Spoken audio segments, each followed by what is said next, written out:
ราะว่าผู้ใหญ่เพิ่นนั่นแหละเป็นผู้บอกเนาะว่าบ่ผู้ใหญ่เพิ่นนั่นแหละเป็นผู้บอกว่าให้ไปซื้อเครื่องอุปกรณ์ก่อนอันนั้นอันนี้คันใช้อิหยังหลายโทรติดต่อเพิ่นว่าให้บอกให้บ่าวเวียงดอกแต่ว่าบัดแล้วผัดเงียบสะมอดผัดบ่เห็นแก้ไขปัญหาอิหยังผัดเบิดเงินแล้วบัดนี้ค่ะคันตามใจเพิ่นน่ะบ่ได้ตามใจบัดนี้ค่ะแล้วก็เสียใจแหล้วเนาะบัดนี้ค่ะแบบเงินก็บ่โตแล้วอิหยังแนวนี้ผัดเงียบหงายเลยอะ โอ้ยคันบ่เว้าว่าบ่บอกกับบ่าวเวียงว่าให้ไปใส่ให้ไปซื้อก่อนมื้อนี้ค่ะเบิดเท่าใดอันนั้นอันนี้มื้ออื่นจะเคลียร์กันว่าบัดแล้วผัดเงียบเลยอะผู้ใหญ่ทั้งนั้นก็บ่ได้ให้เพิ่นแต่เว้าพื้นว่าเงินที่เอ้ยเบิดน่ะเนาะ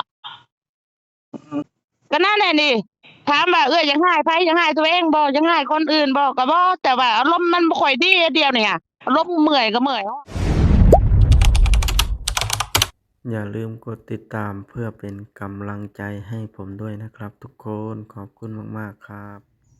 กับทักทายสบายดีพี่น้อง FC เบิดสุขุสุคนเด้อเนาะเอาพี่น้องให้เปิดภาพขึ้นมานี่ก็อยู่เพื่อนอยู่ซานคือเก่าพอดีว่าหมดเพิ่นโทรมาพี่น้องไว้เนาะ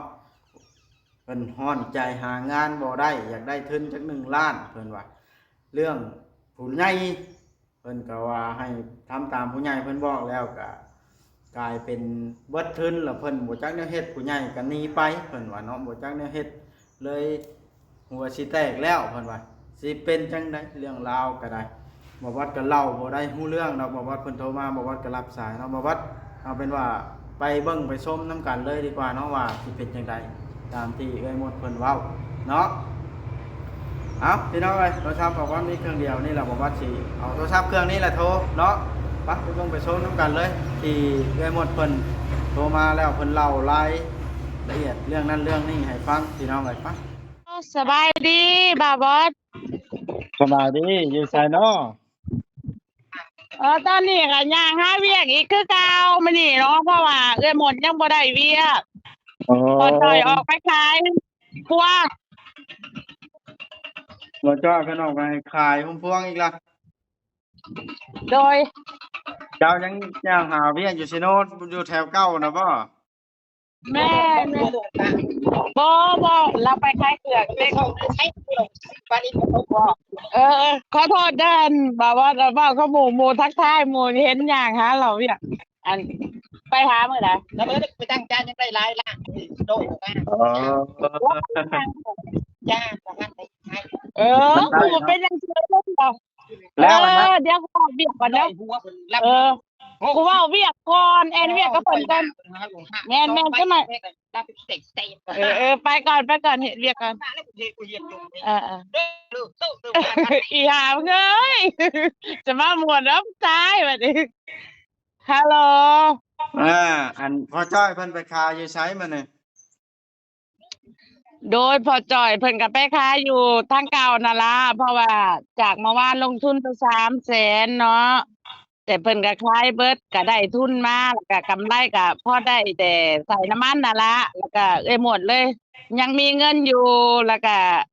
ยังมีเงินอยู่เห็นมีเงินติดโต๊ะหมดอยู่200,000ก็จกทุนออกไปอีกเป็น400,000บัดนี้ลงทุนให้เพิ่นมื้อนี้นะ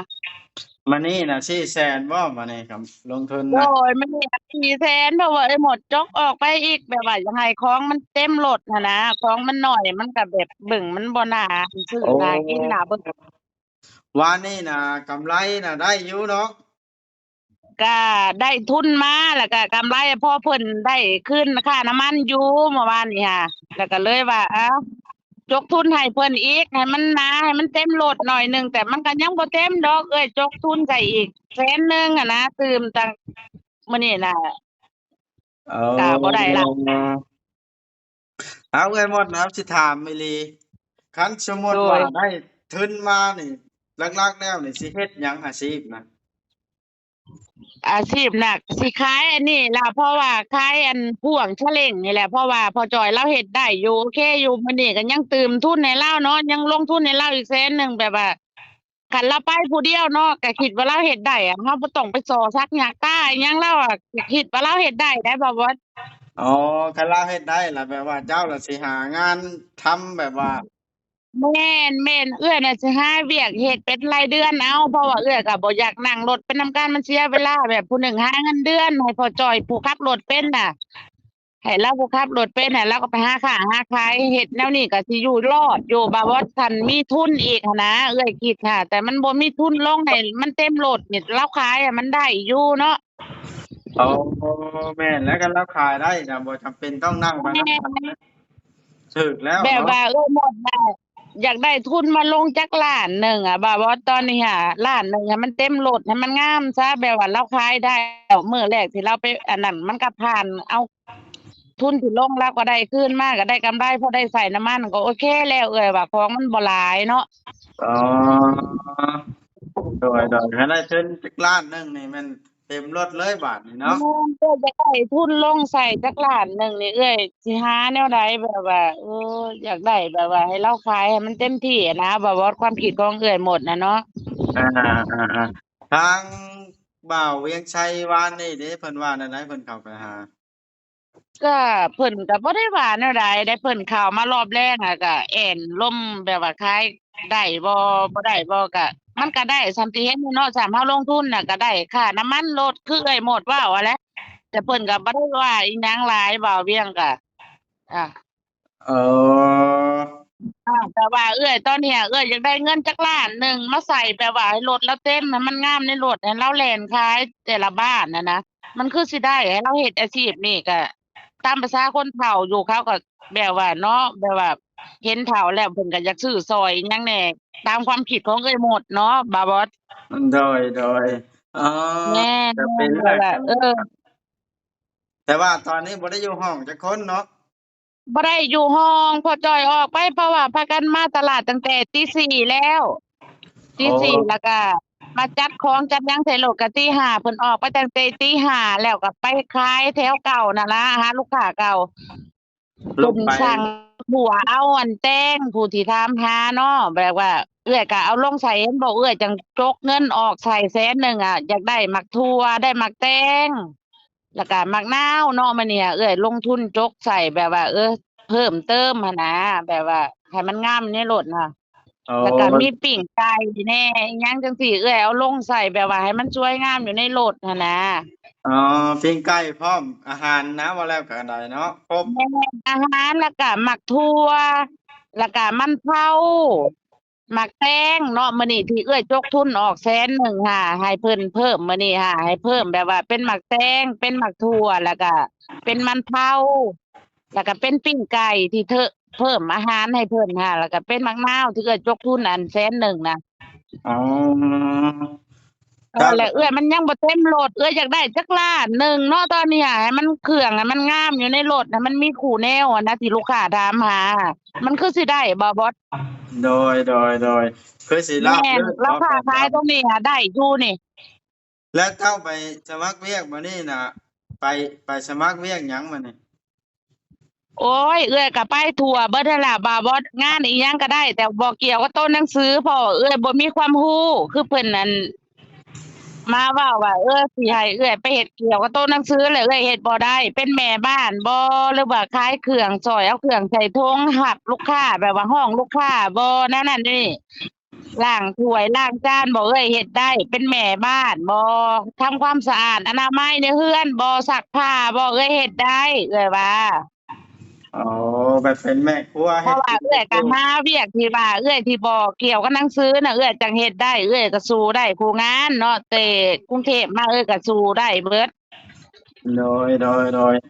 ต่ว่าอามันยังบ่มีว่างมันต้องรอจังหวะเนาะแต่เอื้อยก็บ่ยอมแพ้ว่าก็ย่างตลอดเผื่อว่ามื้อนี้เราไปสมัครแต่มื้ออื่นมาถ้าเขาว่างเอื้อยก็เอาเบอร์เอาหยังไว้ติดต่อกันแต่ละร้านแต่ละบ่อนแม่นบ่เอื้อยก็โอ้ค่อยๆหาเนาะ แบบว่าเป็นเด็กเสิร์ฟอาหารตามห้านอาหารแบบนี้ขายของแบบนี้เฮ็ดบ่แบบนั้นโอ๊ยบาบอสอันนี้ค่ะบ่ต้องเว้าเอ้ยหมดดอกเอ้ยหมดมันหาซอกหาเองแต่เอื้อยบ่ได้เฮ็ดจุดนี้แหละคือแบบว่าเป็นผัวเมียอยู่นำกันน่ะมันบ่เชื่อใจกันแต่เฮ็ดแบบว่าเสิร์ฟห้องอาหารจังซี่อะผัวเมียมันอยู่นำกันบ่ได้ดอกแบบว่ามันระแวงกันตลอดน่ะเพราะว่าเอื้อยก็เคยผ่านมาเนาะเอื้อยบ่อยากเฮ็ดอันนี้น่ะอ๋อคันเป็นแม่ครัวบ่อยากแบบว่าเฮ็ดปานใดเป็นเป็นเสิร์ฟแม่ครัวอาหาบ่รเสิร์ฟได้ เสิร์ฟเผลอแบบนี้นะห้านเผลอเขาต้องการเหรอ เออเป็นอาหารเพ้อน่ะได้อยู่แต่ว่าเสิร์ฟเพ้อล้างถ้วยล้างจานในอาหารเพ้อบ่ยกอันนั้นน่ะเอื้อยก็เคยผ่านมาได้อยู่แต่ว่าร้านอาหารใหญ่ๆนี่เอื้อยก็บ่อยากขอรับว่าเป็นเด็กเสิร์ฟแนวนั้นแนวนี้มันสิบ่มีหยังแบบว่ามันสิเข้าใจผิดกันผัวเมียเนาะตามที่ห้ามเสิร์ฟก็รู้อยู่เนาะก็เอื้อยบ่อยากเฮ็ดจังซั่น ย่างเข้าใจผิดกันเนาะ เข้าใจผิดแบบว่าร้านอาหารใหญ่ๆบ่เป็นเด็กเสิร์ฟนั่นน่ะนี่มันก็มีกฎเกณฑ์ของเขาว่าเด็กเสิร์ฟมันเป็นแนวใดหยังสิบ่อยากเฮ็ดบ่บอส อ๋อ เพราะว่ามีหลายแนวหลายอย่างหลายสไตล์เนาะเอ้ยฮู้เบิดนั่นแหละเอ้ยก็คนอยู่ในเมืองเนาะเอ้ยหาเฮ็ดเวียกในเมืองก็ฮู้เบิดว่าเฮ็ดเวียกอันใดมันเหมาะสมอันใดมันบ่เหมาะสมเอ้ยก็บ่อยากเฮ็ดหั้นนะ โดยเฮ็ดค่อยหาไป แต่ เนาะ ว่าเฮาเว้ากันก่อนก็ยังดีแม่นบ่เอ้ยก็เว้าแบบว่า แต่บ่ นั่น โดย สิถามนี่ขออนุญาตถามหน่อยเด้อเรื่องส่วนตัวจักหน่อยเด้อ โดย อันตอนนี้น่ะเงินเตรียมมีลงทุนน่ะมีเท่าไรติดตัวน่ะ อันตอนที่เอ้ยลงทุนน่ะมีเงินล้านหนึ่งตอนนี้เอ้ยเหลือเงินอยู่100,000เพราะว่าออกให้พอจอยแล้วเมื่อเช้านี่เพิ่มทุนให้เพิ่นน่ะ100,000แล้วก็เหลือเงิน100,000นี่ในโต๊ะนี่ถ้าเพิ่นเอาทุนมากเอาสามทุนเก่านั่นล่ะคันเพิ่นขายได้ทุนคืนน่ะก็เอาทุนเก่านั่นแล้วลงมื้ออื่นอีกแต่เอ้ยอยากได้จัก1ล้านน่ะเดี๋ยวนี้น่ะเอ้ยอยากได้จัก1ล้านแล้วลงซาเล้งให้เพิ่นให้มันเต็มซะนะ อ๋อ เรื่อยๆค่ะแต่ว่า เดี๋ยวนี้น่ะบ่มีเงินทุนเว้าง่ายๆซะเนาะ มันบ่มีเงินขึ้นลงแต่ว่าเราขายอะได้อยู่มันบ่มีมันของบ่ครบอะบ่บอสเข้าใจเอื้อยเว้าบ่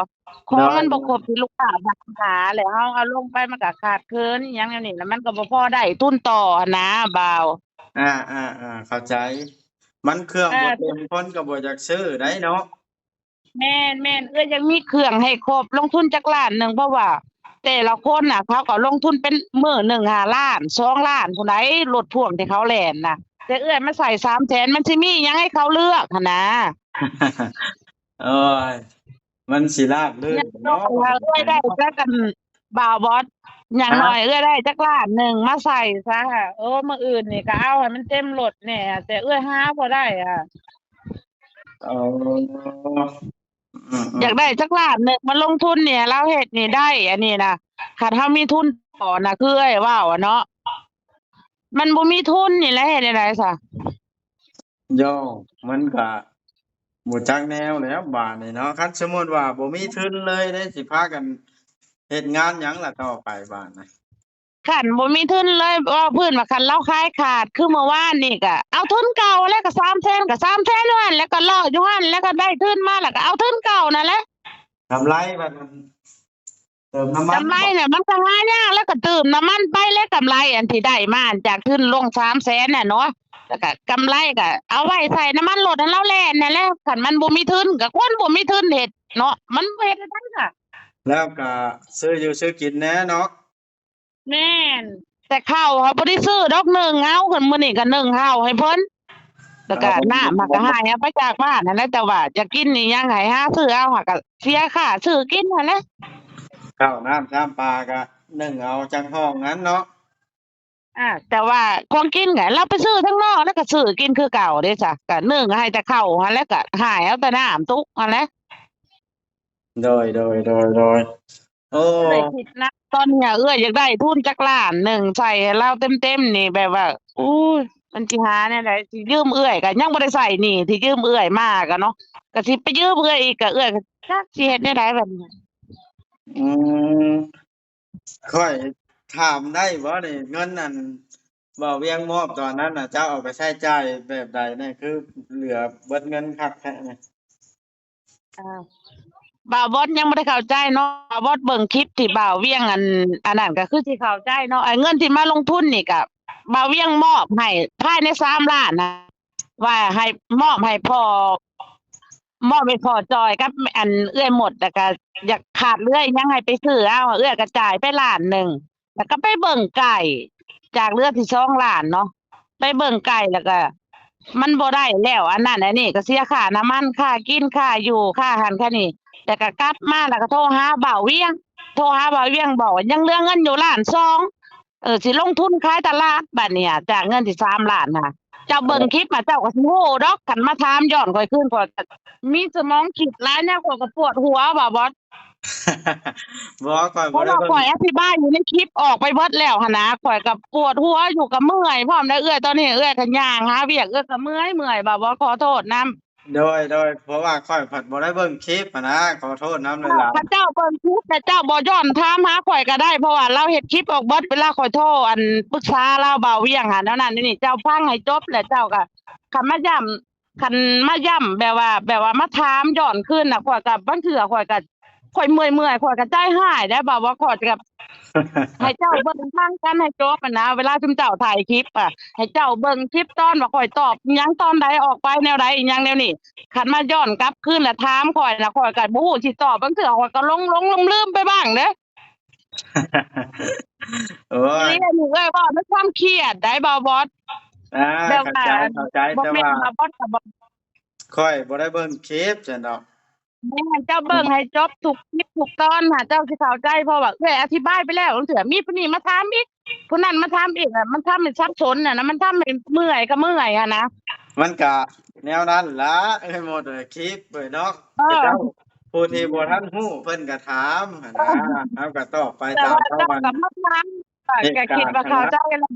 คือเป็นทีมเดียวกันเนาะเป็นทีมเดียวกันแบบว่ามาถ่ายก็คือสิเข้าใจกันรู้เรื่องเดียวอันนั้นค่ะแต่ผู้หนึ่งมาถามแนวหนึ่งผู้หนึ่งมาถามหนึ่งเรื่องเถื่อหมดก็แบบว่าซับซ้อนหาเวียกแม่จักเฮ็ดเวียกแม่ไอ้หยังเนี่ยแบบว่าอาจสิตอบผิดไปเนาะบ่าบอสเนาะ โดย แม่นบ่ แม่น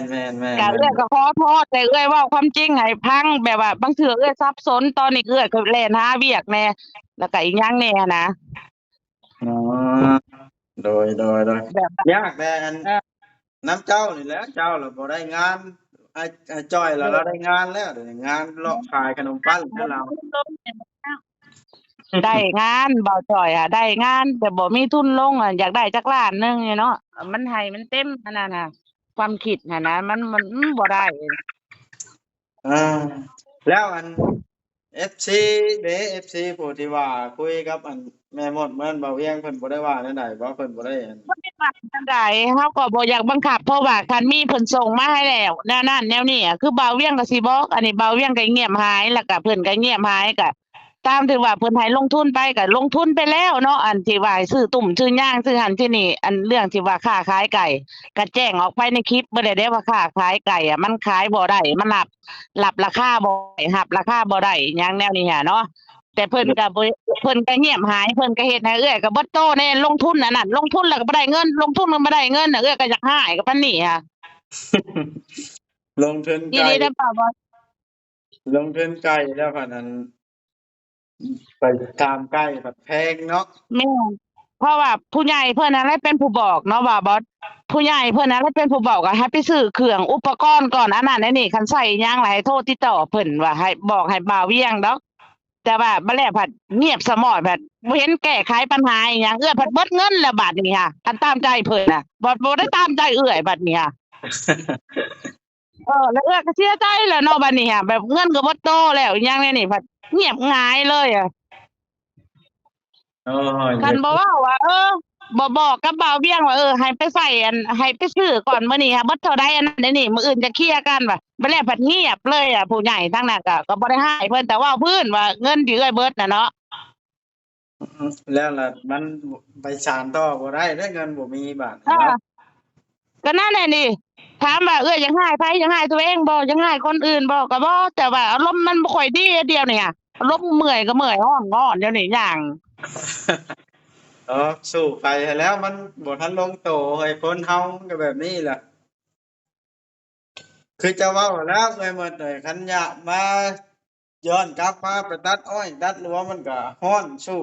มาหลายปีแล้วบ่มีหยังดีขึ้นสู้มาแต่เพิ่งแล้วตัดอ้อยก็ได้ลองเปลี่ยนอาชีพเบิ่ ถาง มว่าคันอยากย้อนคันขึ้นกราฟนี่บ่ย้อนดอกคันว่าพอจอยยังอันขายอันนั้นอันนี้ได้ค่ะสิไปยืมเงินกับนั่นล่ะสิไปขอเงินกับให้มันได้แล้วก็มาลงทุนให้ได้นี่ก็บ่เป็นหยังเพราะว่า คือจะสู้ทั้งนี้สู้ได้แต่แค่แต่ว่ามันบ่มีทุนลงนี่ซำนั้นแหละโดยเดี๋ยวมัน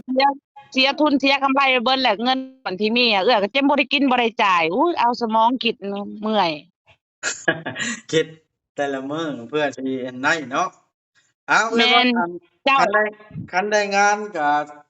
บอกข่าวหน่อยเด้อแล้วสิเข้าไปเยี่ยมเด้ออยู่ห้องบัดโดยคันบ่ได้เด้ซั่น คันบ่ได้ก็ คันบ่ได้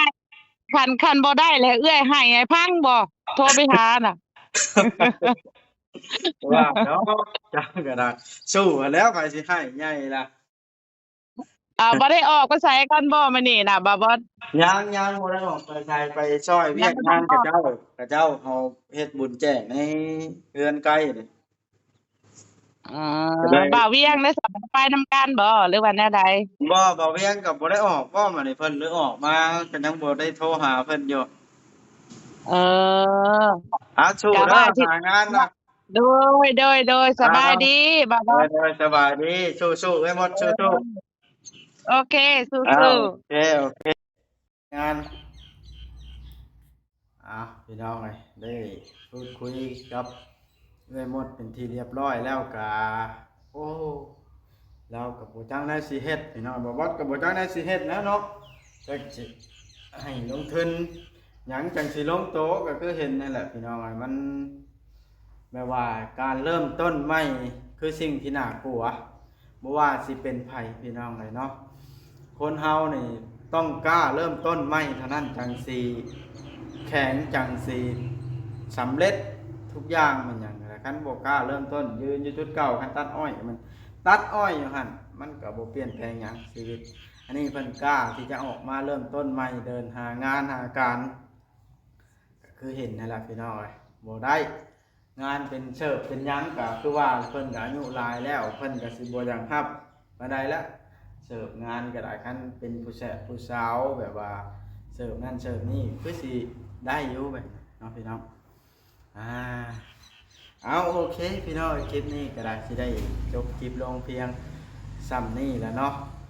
คลิปหน้าจังพบพ่อกันใหม่เด้อพี่น้องเด้อเนาะบ่วัดก็สิได้ขอจบคลิปลงถ้าเกิดว่าคลิปนี้มีอันใดผิดพลาดประการใดบ่ม่วนนวลหูเนาะก็ขอโทษขออภัยนำพี่น้อง FC กันเบิดทุกคนหั่นล่ะพี่น้องเอ้ย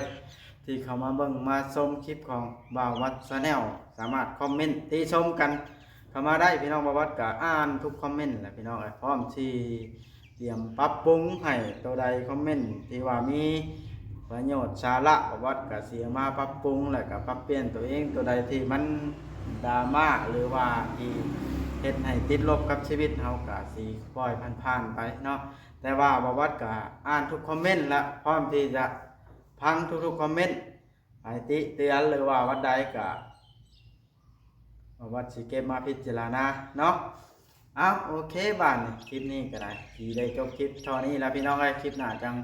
พบพ่อกันเด้อพี่น้องใน EP ต่อไปว่าสิมีหยังมานำเสนอให้ FC พี่น้องได้เบิ่งได้ชมนำกันเนาะบ๊ายบายคลิปหน้าพ่อกันเด้อ